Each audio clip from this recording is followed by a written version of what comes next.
Je me suis rendu compte que parfois dans les couples ou les relations, certaines personnes crient. Cependant, le cri est un dernier argument et une forme de manipulation pour inciter les autres à agir rapidement. Les cris créent une atmosphère tendue et nous affectent émotionnellement. Je vais vous donner 3 exemples de situations où les gens utilisent les cris pour contrôler d'autres personnes. Dans le premier cas, un patron qui crie sur un employé cherche à forcer une action rapide en libérant de l'adrénaline.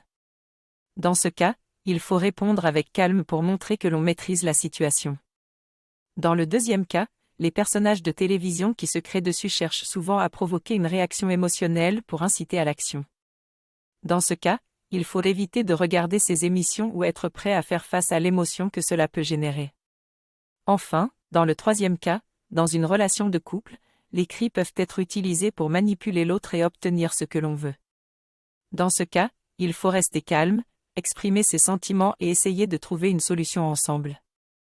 Si je veux organiser une situation de conflit pour que les gens en parlent, je dois savoir comment faire quand une demande discrète ne fonctionne pas. Crier peut augmenter la motivation à agir, mais cela peut aussi être une tentative de domination. Lorsqu'on crie, le corps envoie un signal de danger et nous avons tendance à obéir.